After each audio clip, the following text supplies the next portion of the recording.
In the early hours of February 2nd, 2025, Sheila Denise Tenpenny, a 64-year-old woman, was brutally killed in her Fairfax home. My sister didn't have children of her own, but she was like a second mother to her nieces and nephews. They adored her, and now they're growing up without her laughter, her guidance, her love. You didn't just take one life, you destroyed an entire family. What do you guys suspect, or what do you guys know about what happened?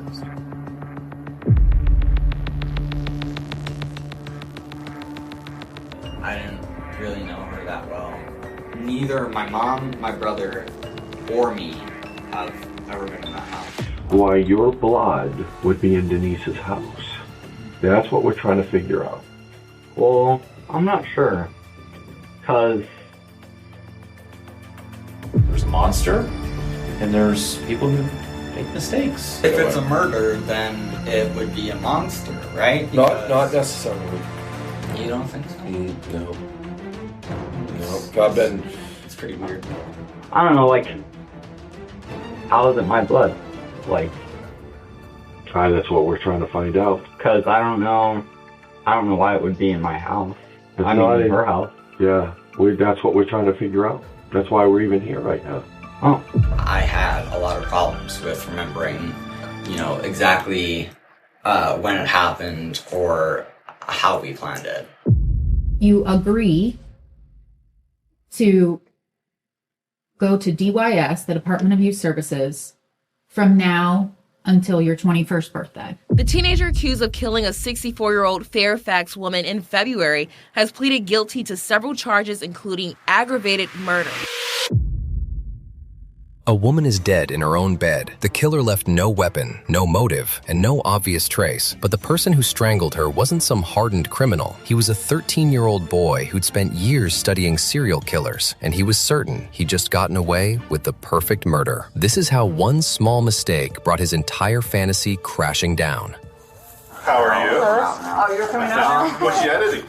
I was editing Dexter. What do you guys suspect, or what do you guys know about what happened? The two boys you just saw are 13-year-old twins, Hunter and Levi. Right now, they look like ordinary kids interrupted in the middle of a normal afternoon, but one of them isn't ordinary at all. One of them has just killed someone. And the deeper detectives dig over the coming weeks, the stranger this case becomes, because one of these twins has spent years quietly obsessed with serial killers like Ted Bundy, convinced he could pull off a murder no one would ever solve. It almost worked. What gave him away wasn't brilliant police work. It was a string of small, childish slip-ups that slowly dragged his darkest fantasies into the light and left a whole town reeling at the realization that the monster they were afraid of was a child. It starts at 2 a.m. in the quiet village of Fairfax, Ohio. The family is set to move away in just 1 week, and tonight, the 13-year-old decides it's now or never. Everything he's absorbed from years of true crime content is about to be put to use. He slips out of his house and crosses less than 10 feet to the home right next door. Inside, he pulls on a pair of gloves, a trick he picked up online to avoid leaving his DNA behind, then moves through the dark toward an elderly woman's bedroom. At 2:40, he starts strangling her, but all his planning didn't prepare him for reality. She wakes up, she fights, clawing and punching at his face. Minutes later, it's over. She's dead, killed by a boy barely old enough for the 8th grade. By 3:15, he's back in his own bed like nothing ever happened. The next morning, just past 11, while half the village is coming home from church, the Fairfax police get a 911 call unlike anything they've heard in years. 911, what's the location of your emergency? 3919 Germania. I think my sister's might have been murdered. And it might be some blood. I don't know. Okay. She did not respond when I yelled at her. All right, sir. I have help coming out there for her, okay? Do you know that Okay, thank you. might want to harm her or anything like that? Absolutely nobody.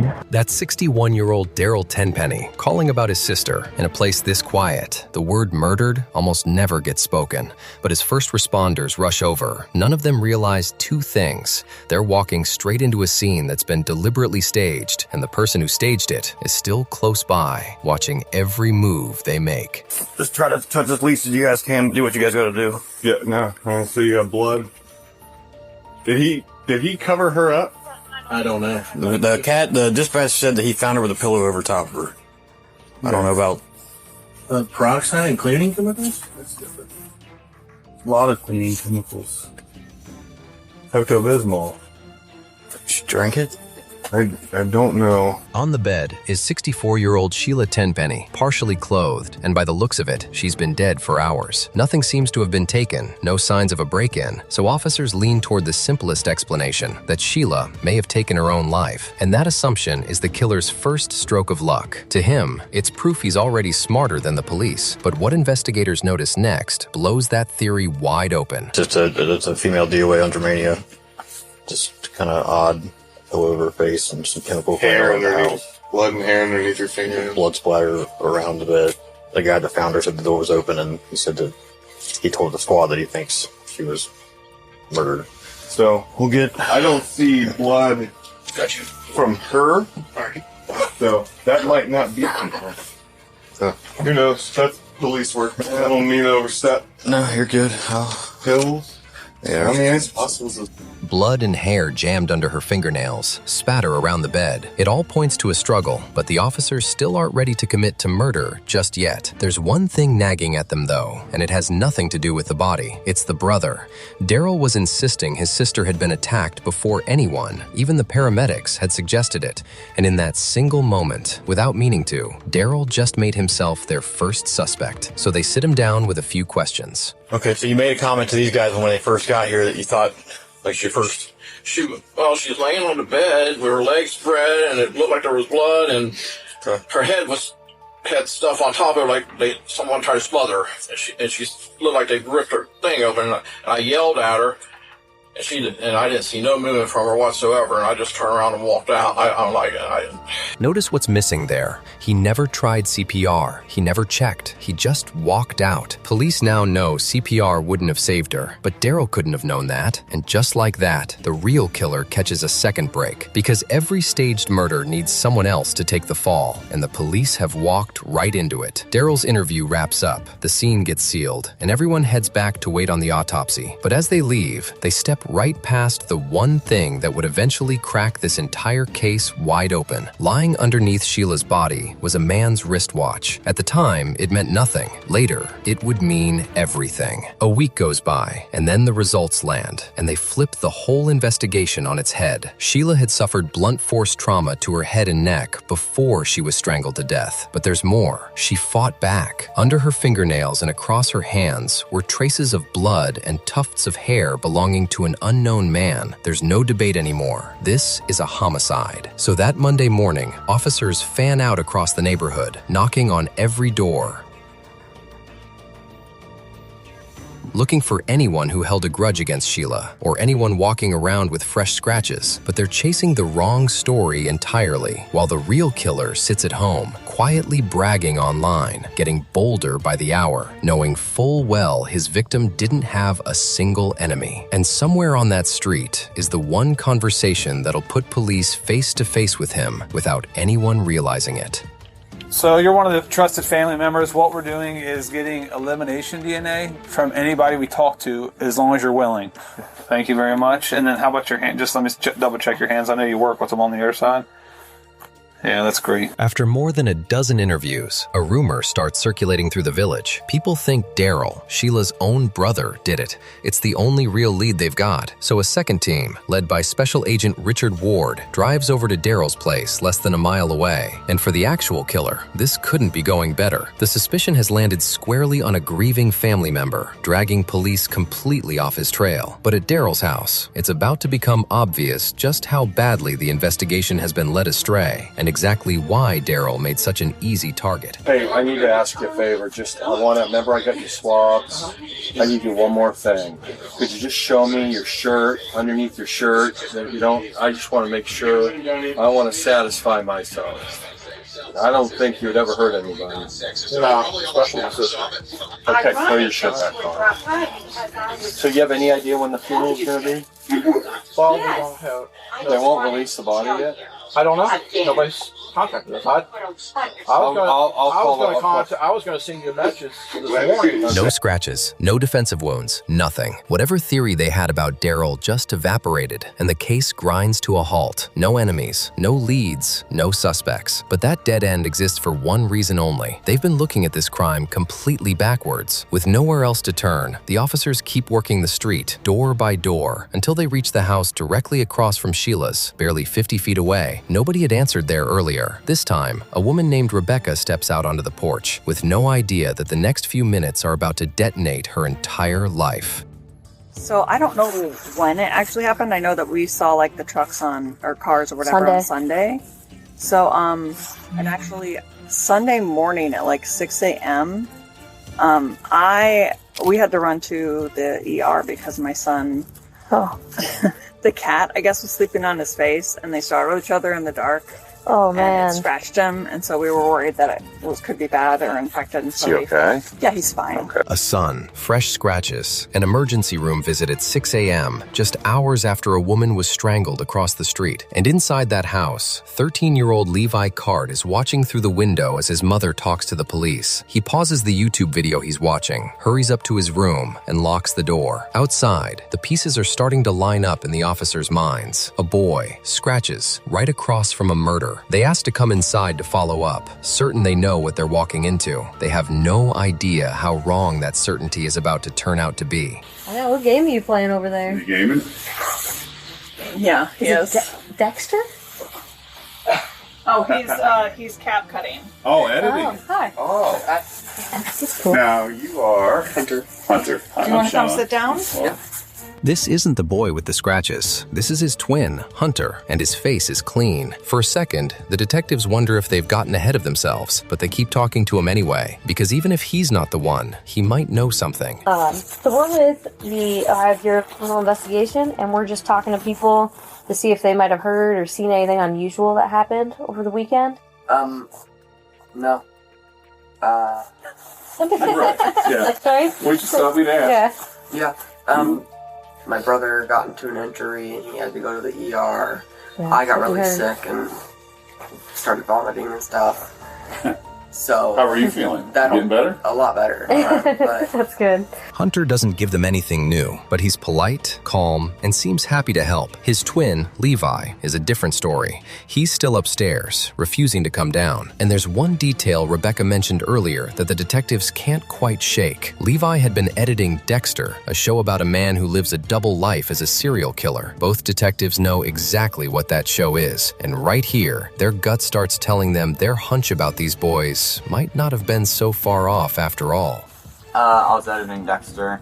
Sometimes I edit. Yeah. But He likes to make videos for TikTok. yeah. Oh, yeah. Oh, nice. Yeah.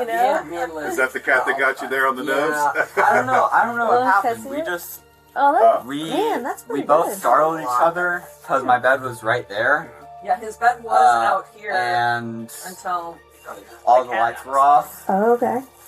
So we've been knowing for a while that we needed to cut their nails. Hunter's been saying that for I know. a long time. I felt so guilty when I come back. A cat, that's his explanation for the deep gashes across his face and neck. And it's not just the story that's off, it's the way he tells it, piling on detail after detail no one asked for, as if he's trying a little too hard to make it all add up. The officers aren't buying that a house cat did that kind of damage, and as young as these boys are, the detectives now feel they have enough to take the next step. They pull Rebecca aside and ask permission to swab both her sons for DNA. She agrees without much fuss, but when the boys are asked to actually do it, one of them reacts very differently from the other. We're just going to swab your cheek, and it's not going to go into any database or anything, but we're going to compare it against stuff that we have. That makes sense. Okay. And it will take 2 seconds. It's just a Do I have to inside do the it? cheek. You don't have to do anything. Okay. But obviously, we're asking everybody on the street, and it would be super helpful if you could. Right. Alright. Okay. And you're Levi, right? Or you go by Lewis? Go by Lewis. Lewis? Okay. It'll be easier if you sit down for your legs. Why don't Hunter do it first? I can do it. I'll show You you. guys have only just came out first. You're making him go in the hot seat? I can be the guinea pig too. It's whatever. Of course, I just mixed that all the way for it. Hunter and Rebecca go along with it easily. Levi drags his feet. And what he hasn't figured out yet is that the longer these conversations go, the less these two boys look like helpful witnesses, and the more they look like suspects. He has a few scars on his back, but it's just from the surgery. Yeah, it's my... Yeah. Oh, let's see. Oh, yeah, you could show them. Sorry. Oh, yeah. Oh, Well, it wow. looks pretty I never noticed. minimally invasive. Yeah, it was 2 years ago. Yeah. Yeah, it was a lot. Yeah, I have worse scars than that. Yeah, so. it didn't look like that. Yeah. Sorry, I keep mentioning things We had that a you don't good mention surgeon. without your permission. How does it feel to have yeah. these scars now? Dr. Stevenson. It's where they go in and they How does it feel to have these test scars each now? nerve root that links to your life. Hunter keeps volunteering little details no one asked for, talking up how much more mature he and his brother are than other kids their age. And when the topic of Levi's injuries comes up, Levi goes quiet and stiff, fixing his brother with a long, cold stare. By the time the officers leave, they don't feel like normal teenagers anymore. The obsession with true crime, the Dexter edits, the conveniently fuzzy memories, and those scratches that no cat could have made, it all adds up to something deeply wrong. The detectives head back to brief their sergeant, and now they wait on DNA from Darrell, from both twins, from neighbors and family friends, all due the next day. And until they know who did this, they have to assume no one in this village is safe. When the results come back, they stop everyone cold. Both twins are a match, but that doesn't mean both were there, because here's the rare problem. Levi and Hunter are identical twins. Their DNA is so similar, the lab literally can't tell them apart. They share the same genetic markers. On top of that, the detectives are still struggling with the sheer math of it, that the suspects are 13 years old. A crime this violent takes a disturbed mind and real physical strength. Then again, being kids might actually help the investigation. Teenagers slip up. They confess to friends. They leave things behind online. The trouble is, the detectives have enough for a search warrant, but not nearly enough to arrest anyone, and they can't let the family catch on to how thin their case really is. So they head back to the house with a plan. Convince Rebecca to bring the boys to the station, which clears the way for investigators to start searching the home the second they leave. It's a delicate balancing act. One wrong word and the whole thing collapses. We need to talk to essentially each of you, and we're wondering if we can go down to the police department. Just so we have a better area to talk. Okay. So if you guys want, let's put some shoes and socks on, maybe a coat, and then we'll head that way. It's pretty clear the detectives are making this up as they go, and yet, somehow, it's working. The family agrees to come in, but improvising only holds up for so long before somebody starts asking the right questions. Do we need to be getting lawyers or something? I'm feeling nervous about this. I don't... You're welcome to call an attorney. Also, like, do we have to go? Is this like a right now thing, or is it We would like you to. Yes. It would make, you don't have to do anything, I suppose. Right. Okay. I don't know. I feel uncomfortable. I'm not... How about we get there, we can explain kind of what's going on, give you some more info, and you can always, Okay. Well, do you want to Have us explain what's explain going some more. on before we head out there? And do you mind if we do that outside? Sure. Sure. You guys want to wait a second? Is that what you mean? All three of you outside, if possible. Okay. We need to go over some things in the neighborhood with you, ma'am. If we could go back to Fifth so we don't have to sit in the rain. Yeah. And we got some pictures I want to show you, and I'll show you and your sons. And there's a bunch of stuff we want to talk to you about. So, all right, you guys good? Are we under suspicion for something? Or... We just want to talk to you. I think you guys could help us clear a lot of things up around here. So. Okay. Against the odds, and despite Rebecca getting more suspicious by the minute, the detectives pull it off. The family agrees to come in. The plan is to keep the twins together and let the cameras catch anything they let slip. But these boys have studied this exact tactic, and they stay silent, smugly convinced they're outplaying the police. Meanwhile, investigators quietly take the boys' phones and get house keys from Rebecca, clearing the way to search the home. Small wins, but the detectives are about to hit a wall they didn't see coming. At the station, the twins are taken in through a separate door and split off from their mother. The boys seem unbothered, walking calmly into the interview rooms. Rebecca is the opposite. The instant she finds out her sons are about to be questioned without her in the room, everything explodes. I don't want food. I want to get us our lawyer and have my children stop being questioned. without a lawyer present immediately. Okay. So let's make that happen. I don't know who's doing what where. Nope, but I can Yep. go get that figured out for you. It needs to happen right now. Yep. Okay, yeah, I'll go today. I got it. Then my slippers. We just got home from the doctor's office Those in look chains. so comfy. They are comfy. Amazon? Not, yeah. And honestly, she's right to be furious. The detectives admit the boys are free to leave, then do nothing when she asks for exactly that. Her phone's been taken, so she can't even call a lawyer. This is the moment the gamble behind their whole approach starts to show its cracks. Keeping the boys in the dark about why they're really there does have a purpose. It stops them from tailoring their stories, which makes lies easier to catch later. But when your suspects are children and you need their mother on your side, that same tactic can blow up in your face, shredding any trust and putting the whole case on shaky legal ground. And Rebecca is just getting started. She storms out, hunting for anyone who'll give her a straight answer. Are you accusing them of murder? I am not. Is that why they're being detained? Because they're under suspicion for murder? We're questioning to find out if they know any additional details. How would about they it. know anything? We have the ability to search all of your belongings. It doesn't say. For what reason would they want to search your belongings? It says for murder. Because we're investigating the murder of the neighbor. Yeah, and my 13-year-olds have not murdered anyone. Okay, well, we're trying to find further information that was divulged yesterday to put the pieces together. So I'm not going to be told anything. You guys are questioning two 13-year-old boys. Well, we're not. Someone is. You're absolutely correct. But I don't know. You know what I'm saying. I do.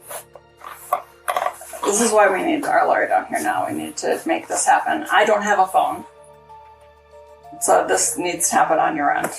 Immediately. Whoever we call. Getting nowhere with the officers, the boy's father starts working the phones to get a lawyer down there. But even with one on the way, the detectives keep pushing the interviews forward, knowing every minute counts. And back at the house, the search that started the moment the family left is already underway, and it's about to start handing investigators exactly the kind of evidence they need. While the brothers wait, it becomes clear they're about to be handled very differently. Hunter, who'd been chatty the day before, gets the friendly approach in a comfortable room. Levi gets the opposite, a cold, cramped space, and the kind of pressure usually saved for grown men. Based on those scratches, the detectives are increasingly sure Levi is the killer, but they can't rule out that Hunter helped, especially once they learn Levi has serious mobility problems. With a lawyer racing to the station and two furious parents pacing the hall, time is running out. So they split up and work both boys at once, and almost immediately, Hunter's interview takes a turn because there's something he can't keep to himself. I don't think my brother would be able to do anything like that. But because that day he got scratches on his face, because of that day it all seems like a very wide coincidence. Because of course his cat was his face was scratched by a cat. We talked about it, and it certainly looks like Lewis has some, the coincidences are there. Without anyone even asking, Hunter goes straight to the scratches, the very thing pointing at his brother. He calls it a coincidence, but at that exact moment, the team searching the house finds something that destroys that explanation. There, sitting calmly on Rebecca's bed, is the family cat, Marshmallow, with claws far too small to have caused the deep wounds on Levi's face. That detail gets radioed straight to the detectives, and since Hunter is the one doing all the talking, they stay locked on him, hoping he'll reveal more about his brother, or maybe even turn on him. He could do anything like that. Even though he has all these things. He's never talked about anything like that with you? Because we agree anything with like you, what? About hurting somebody, or when he gets triggered, he gets upset and acting out and just saying things, or, I don't know how he behaves when he's triggered. No, like I said, no, he doesn't behave weirdly when triggered. He just doesn't. He's just quiet. It's upsetting for him. He started crying when he got back to this house because he said he never gave us an explanation as to why he's triggered, but It's a strange thing to watch. Hunter lays out all this troubling behavior, then circles right back to insisting his brother couldn't have done it. The detectives can't tell if that's real loyalty or a careful act to keep himself clean. Either way, they're now nearly certain Levi is their guy, and they decide it's time to stop dancing around and hit Hunter with something solid, something they've kept hidden from both boys the entire time. The watch found beneath Sheila's body, the piece of evidence they almost ignored. And what Hunter says next does more damage than he could possibly realize. Do you recognize that? That's Lewis's farm. That's Lewis's watch. Lewis's watch? Yeah. Okay. Alright. What do you think about that? What do you mean? Here, let me widen it out. That's the picture. What do you think that's the picture of? Try to take some deep breaths, okay? We don't have any of those blankets. Right. It's not your house. No, I remember him saying that he lost his watch. And when did he say that? After he...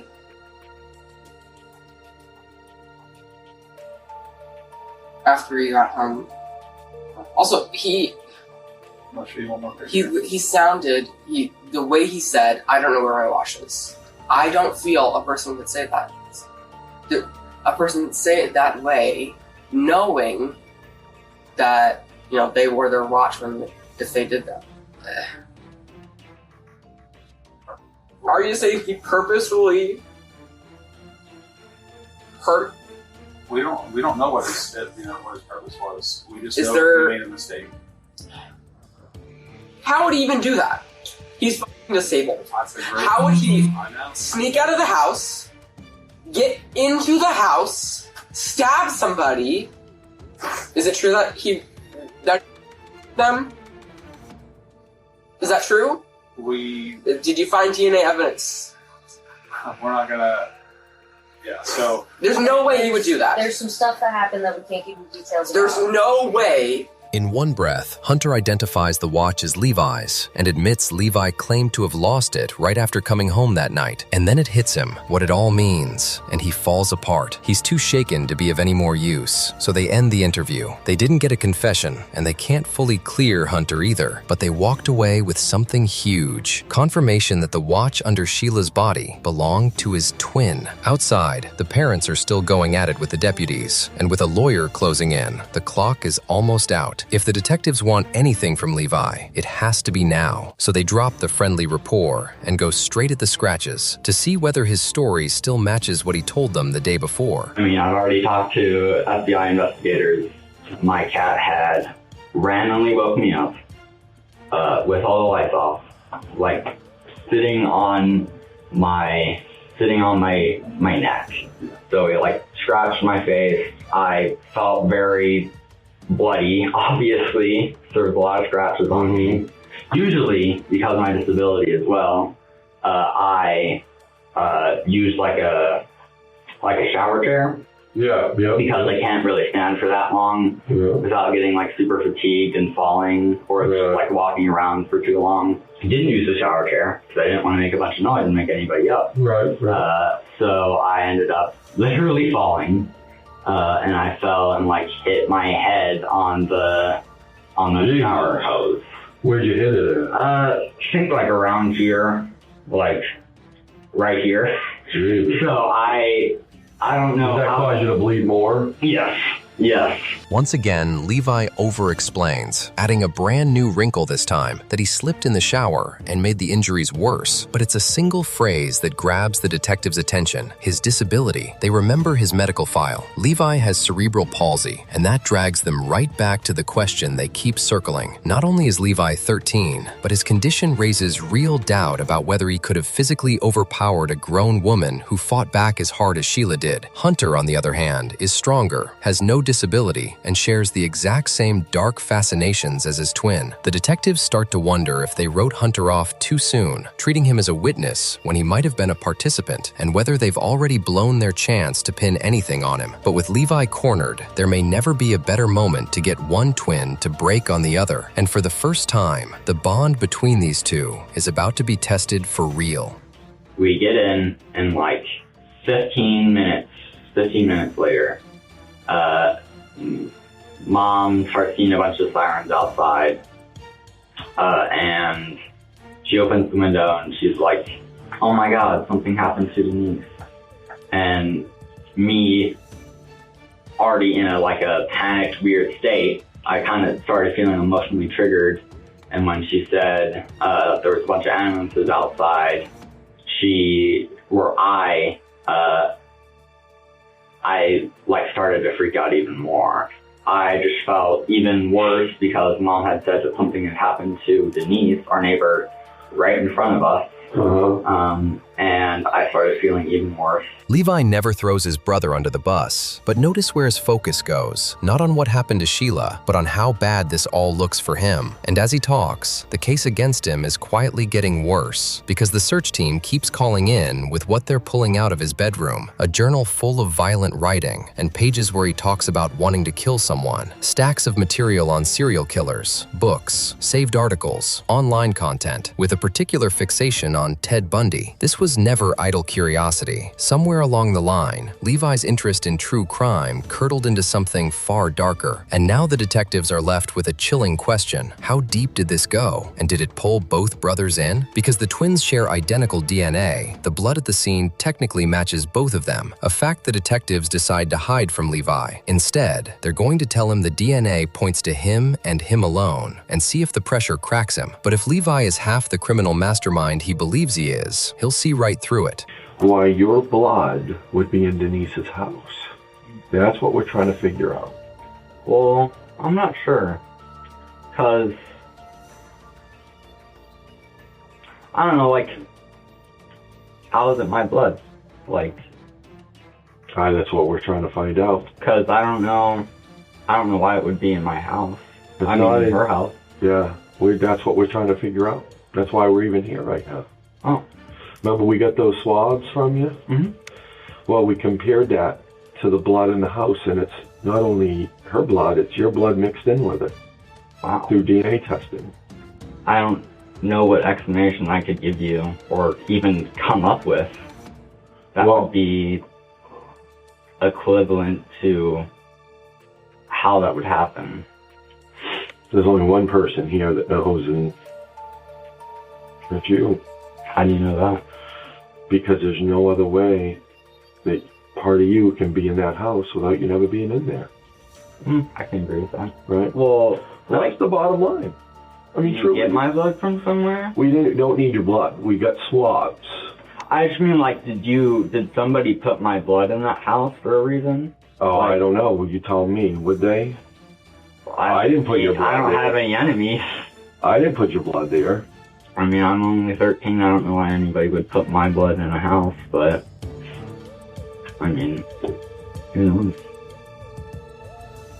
Is there any more questions you have for me, or what? Watch how cool he stays. He never asks for a lawyer, never asks for his mom. He even floats the idea that somebody framed him by planting his blood. He genuinely believes he's running circles around these detectives. But while Levi sits there congratulating himself, he has no clue that the evidence already pulled from his room is more than enough, and that what's still sitting on his phone is about to slam every door shut. Because the final, decisive break in this case is coming. When investigators dig into the brothers' phones and social media, the full picture finally surfaces, and it's horrifying.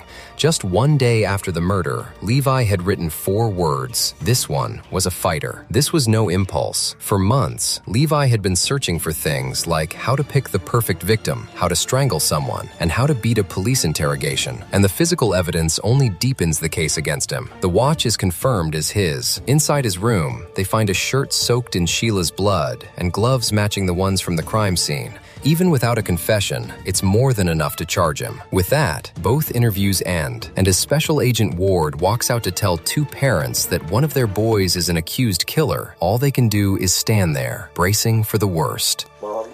Yeah. This is, their dad. I'm Special Agent Ward with Beast Bureau Criminal Investigation. You see 2 of my colleagues here, my other colleague. Now, there's some certain things I'm going to tell you that we have that are bad, okay? All right, that watch that we showed you was under her body. What? No. Okay, I have more things to tell me.